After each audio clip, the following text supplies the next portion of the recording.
Mexico peso drops as much as 4.1% against the dollar, and the local stock market fell over 2% following the rule of Morena party's strong election performance, raising fears of potential constitutional changes that could undermine checks and balances. The peso later trimmed its losses to 3.2% drop. Claudia Sheinbaum, landslide presidential victory, and Morena's gains surprised markets, with Chris Turner from ING noting concerns about Morena potentially pursuing market non-friendly policies of constitutional reform. Sheinbaum secured between 58.3 to 60.7 and 60.7 of the vote, and the highest Mexico majority history.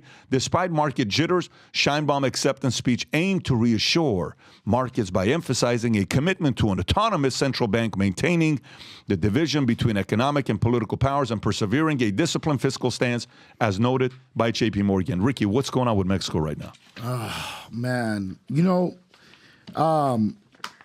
When I'm talking to people, as you guys know, 80% of my family's in Mexico. My dad lives in Mexico. When I'm a dual citizen, I'm a Mexican citizen, American citizen. And when you see things like this, basically what they're going through is they've had so many years of corruption with it used to be more of a two-party system, which was el PRI y el PAN, which is two-party system. Then they kind of started doing Morena, all this other stuff they started coming up with to break up the two-party system. And then what ended up happening was that AMLO, which is a current president, he's our version of a Bernie Sanders, ran for president two presidencies ago, lost. He says he got cheated out of his presidency. And by the way, 100%. When Enrique Peña Nieto and him were running, which was the last president, they took it from him and they say they stole the election, which I believe in. In Mexico, it's very, very much real. A lot of intimidation. They'll do care packages. Here it's illegal to do that in Mexico. At the voting booth, they'll do a care package, rice, soap, food, beans, and say, You're serious? Oh yeah, of course. You can look it up. I'm dead. You can look it up. They'll give you, and then I'll tell you, who gave you this? Morena. Who gave you this? Morena. Who gave you Morena? So they'll literally be at the voting booth. You give them a care package, and they're switching their vote. Wow. Yeah, this is not My like rice is better. Yeah, exactly. Matter of fact, when the cartels want somebody voted in, they'll do the same thing. This is on behalf of so and so. Obviously it's funded through them.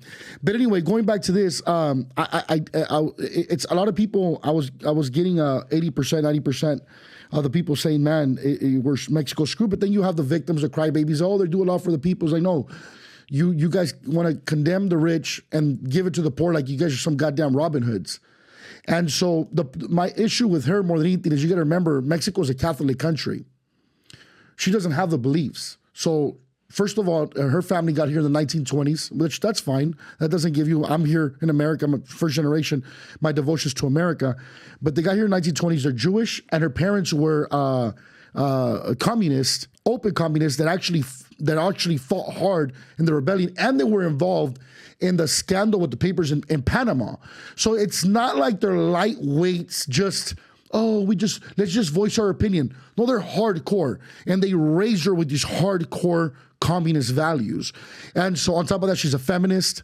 But just by the way, and I might probably get some heat for this. I really don't give a shit. I don't think any woman should be running any president. The temperament is not there. They're irrational. They don't think with the level head, but that's beside the point. So I understand people wanting to change from the PRI and the PAN and wanting to get away from it. I get it. It's like getting away from the Democrats and the Republicans and go libertarian. I get it.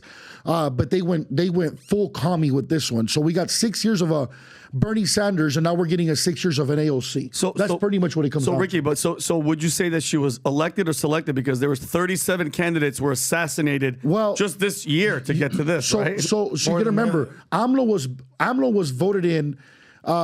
His campaign is abrazos, no balazos.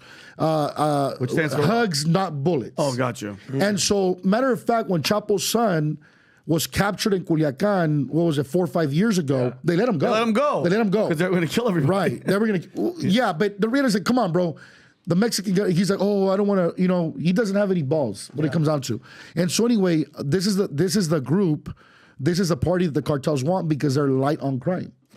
And so it makes most, so they, ironically, the cartels support not so much communism more than somebody's going to leave me the fuck alone. Yeah. And so they're leaving them alone. Wow. That's what it comes down to. That's where we're at with them. The worrisome is, again, she's just an older version of an AOC. It's as bad as getting Joe Biden. It's like getting Bernie Sanders and you get an AOC. And the thing with them is their terms are 6 years and you can't get reelected. Oh, God. It's what they call them sexenios. So it's not 4 years, it's 6 years. So the country just got 12 years of just straight shit. Damn it. Is what happened to them. No good. What does that happen? You have family there. Yeah, of course. What do they see in the economy? What do they see happening? No, they don't like it because of the same. It goes back to it's like if Bernie Sanders was running the country here, you can't build a bit. Even you talk to a taxi driver, they want to tax. You want to sell a taco, they'll tax it. They want you. They over-regulate. They want to control everything. They think people are. The thing about communists is that they think people are stupid and that they can't fend for themselves, so they have to fend for you. So all the crybaby, self-proclaimed victims love them because the government's going to help us. No, you think you're a goddamn idiot. And so that's what's happening with the economy. As a matter of fact, I sent messages yesterday to my people in Mexico because I have employees over there. How are you feeling? They're like, we hate it. This is ridiculous. We can't work. We can't do this. We can't do that. And so, and a lot of people don't understand, like, oh, is it that bad? Well, you got to remember, at one point in time, Venezuela was a thriving economy. Mm-hmm. Look what happened when you got Maduro and Chavez. To think that it can't happen to Mexico is the most naive thing that you can think. It's stupid. Every country that has let in socialism eventually opened the door for communism. Venezuela is an oil country, a member of OPEC, and had a lot of money for the people in the country just coming out of the ground until it was corrupted back to the Stone Age. Right. Well, because what happens is that, again, when you convince people you have their back, there's got to be a trade-off. If I'm giving you the power to help me, I'm giving you the power over everything. That's the trade-off with capitalism is like, I'm not going to help you, but I'm not going to get in your way. The trade-off with socialism and communism is I'll help you, but then I own everything you do come across. That's the problem. And so when you have, and one thing about, and I was telling this to a buddy of mine yesterday, the Mexican people, Hispanic people in general, not just Mexicans, are very gullible. Anybody that's on TV that has some type of status automatically becomes believable. They're so gullible. There's no research. There's no nothing. Such as who? Like Jorge Ramos. Jorge Ramos, the priest. The priest can say, by the way, not to talk bad about it because, but the Pope just made some 14-year-old kid, 15-year-old kid a saint. Who the fuck does that? You can't just make somebody a saint. Of the internet or something, right? No, he made him a saint because supposedly the kid died, whatever. They have him in a church that he made a miracle and saved 2 people. You can't make somebody a saint. But Hispanic people are so gullible that they'll eat all this shit up as something that's very going to benefit them when in reality, they're shooting themselves in the foot. Rob, pull up the story I just gave you from Wall Oh, there it Street is. You just saw it right there, Rob? Did you see this, Pat? What's that? They made him a saint. They made this kid a saint. What does that mean? They made him a saint? That because he doesn't. So in the Catholic religion, if you do miracles, all of it, you're a saint now. Yeah. They made this kid a saint. He's a saint. So click on that one story that says 10 things you should know about Blessed Carlos. Yeah, zoom in a little bit, Rob. Go lower. Let's see what they say. Okay, so 1. He was born May 3rd, 1990. No, this is not the same guy then, because that guy would be 33 years old. Well, when he died when he was 14, he became 15, a saint. Something like that. Okay, Carlos was diagnosed with leukemia as a teenager. Before his death in 2000, he was offered his sufferings to Pope Benedict and for his church, saying, I offer all my sufferings to the Lord. And Pope Church, not to go purgatory, but to go straight to heaven. From young age, Carlos had a special love for God, even when his parents weren't especially devout. Next, go to number 4. Okay, so 4 is what? Carlos, witness of a child is a... Anyway, so this guy is apparently now a saint. We're talking. By the way, go to the article I sent you about Wall Street Journal, Rob. Go to that article.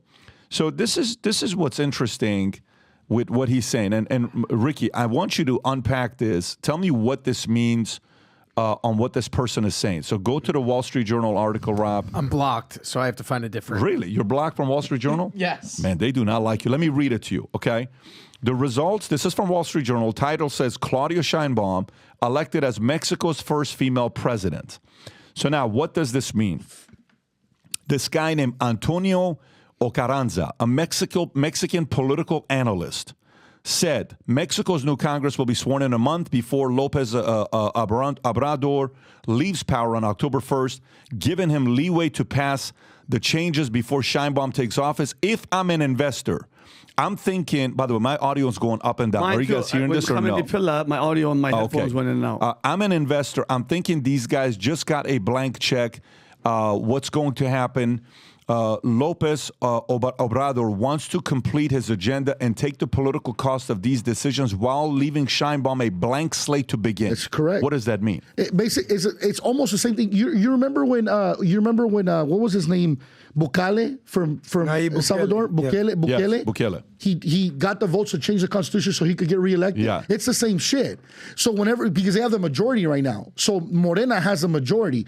So if you give this guy, if you have the majority and you can start doing amendments or changing the Congress and changing the Constitution, then you're letting this lady Claudia do whatever she wants. So basically, he's going to open the door for her to make changes because he's going to be able to change the Constitution, and she's going to do she's going to do his bidding for him while she's in office. So that's the trade-off. It's just like in America. Hey, we're going to go behind you, but this is what you're going to do in return. And this has always been something known in Mexico as far as that. So what they want you to do is change things to go into a communist, socialist form of doing things, and changing the Constitution would be detrimental to Mexico. Like for example, like I'm a big fan of Bukele, but I don't think that what he did was right, because what happens when a tyrant takes that? Now a tyrant's going to run from that. So in their mind, I'm doing it for good. Yeah, but what happened? Like we had Salinas de Gortari, which changed the evaluation of the Mexican dollar, peso. He literally made people from millionaires to broke because he changed the money. The currency, he changed it from 1 minute to the next. Salinas de Gortari. So he ended up going to Cuba. All his family left to Cuba to go run because they wanted to kill him, and they still want to kill him because he's still alive. So when you do things like what Obrador is doing, or AMLO, he's opened up the door for tyranny. But he's doing we're doing this for the people. Tom, what are you thinking? That's what's happening. This is why the system that we have in the United States is so important. Congress and Senate. What happens whenever you hear the phrase coalition government, you say he's been elected prime minister and now he's going to go build the coalition government. Well, the coalition government often means, and this is exactly what Vinny just said, let's say this happens, that we've got three parties, independents, Republicans, and Democrats. And the independents, let's just call them 20%. So the Republican wins, let's say 51%. If he gets the coalition with the independents and it gives him 70%, above 2/3, they don't even need to ask the Democrats to vote. They get to do whatever they want. And that is what's happened here. They don't have to they can't filibuster. Obrador has given her, he says, listen, I want these 5 things. You give me these 5 things. She says, okay, I'll give them to you. Okay. Then I'll pledge my votes to you. And now he has over 66%, which is 2/3. At 70%, she can change the Constitution because he has given her the votes to do it. There's no more debate on the floor. When they say she has a blank check, she now has over 66% to go change it. That's a coalition government that is common in places not named the United States. It's very scary to be thinking about dangerous. For people who live over there. Yeah, Adam. Well, I'll just add this, because living in Miami, I can't tell you how many immigrants, newcomers, as Joe Biden will call them, are from Latin America, South America, that are fleeing communism. We all know what happened with Cuba in the 80s and even beyond that. But the country that I've seen the most, all that, when Fidel came, but obviously the growth of Miami in the 80s.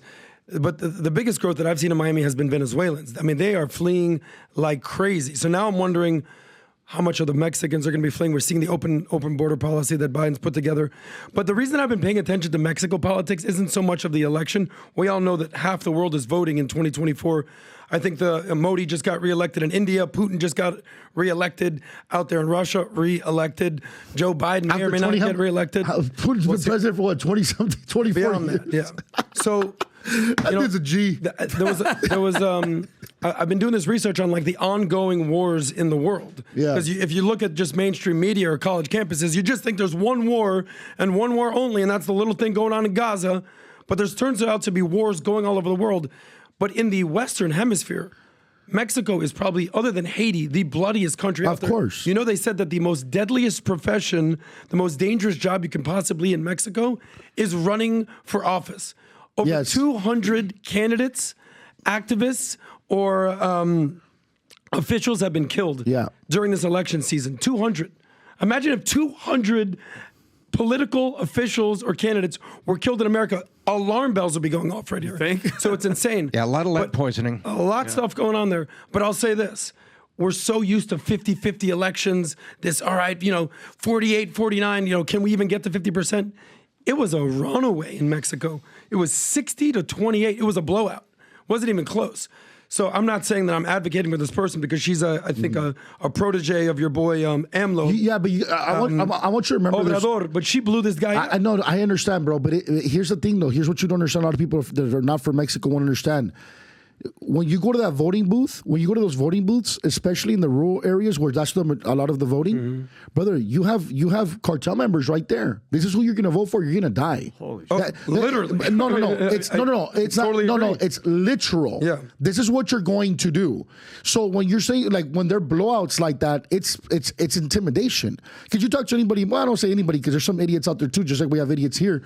But the majority of the people in Mexico be like, dude, AMLO's a piece of shit and everything. They can't stand them.